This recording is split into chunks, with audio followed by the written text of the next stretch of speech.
سلام به همه همراهان عزیز. به دنیای جادویی 1001 شب خوش اومدید. اینجا هر شب با یه داستان تازه از سرزمین‌های پر رمز و راز شرق همراه شهرزاد میشیم. امشب اولین قصه است، قصه پادشاهی که اعتمادش به نزدیکترین دوستش همه چیز رو تغییر داد. روزی روزگاری در سرزمینی دور پادشاهی دانا و جوان حکومت میکرد. اون پادشاه وزیری داشت که سالها در کنارش بود، اما در دلش حسادت و نیرنگ موج میزد. روزی وزیر با دروغ و حیله میان دو برادر دشمنی انداخت و همین دشمنی آغاز ماجراهای 1001 شب شد. در ادامه قصه خواهیم شنید چطور شهرزاد با هوش و مهربونیش تونست سرنوشت پادشاه خشمگین رو عوض کنه. اگه از این قصه لذت بردین فراموش نکنید کانال رو سابسکرایب کنین تا قسمت بعدی داستان‌های 1001 شب رو از دست ندین. در روزگاران قدیم دو برادر بودند، یکی ملک شهری در هند و چین و دیگری ملک جزیره سمرقند. برادر بزرگتر شهری بزرگ رو در سرزمین هند و چین فرمان روایی می‌کرد و برادر کوچکتر پادشاه جزیره سمرقند بود.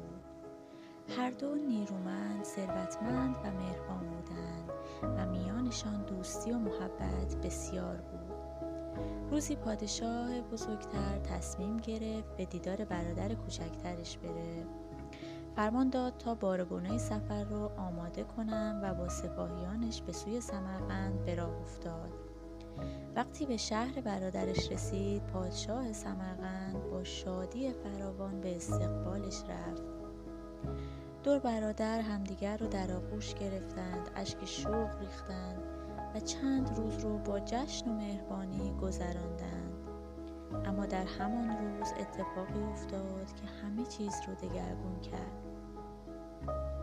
روزی پادشاه بزرگتر تصمیم گرفت زودتر به خانه بازگردد، ولی ناگهان خواست قبل از رفتنش همسرش رو ببینه. او بیخبر از همه نیمه شب به قصر خودش رفت. در آنجا صحنه‌ای دید که باورش نمیشد.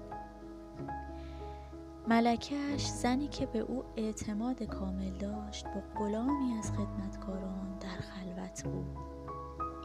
پادشاه از خشم و اندوه به لرزه افتاد. با دلی شکسته بی آنکه کسی بفهمد به قصر برادرش برگشت و وانمود کرد که چیزی ندیده، اما در دلش آتش انتقام شعله‌ور بود. او تصمیم گرفت دیگر هیچ زنی رو باور نکنه و دستور داد هر شب دختری رو به عقد خودش در بیاره و صبحگاه او را از میان بردارن تا هیچ زنی فرصت خیانت نداشته باشد. مردم شهر در ترس و غم فرو رفتند. خانواده ها دخترانشون رو پنهون کردند و روز به روز سایه سیاهی بر شهر گسترده تر می شد، تا اینکه روزی دختر وزیر اعظم، دختری دانا، زیبا و شجاع به نام شهرزاد، تصمیم گرفت خودش رو فدای مردم کنه.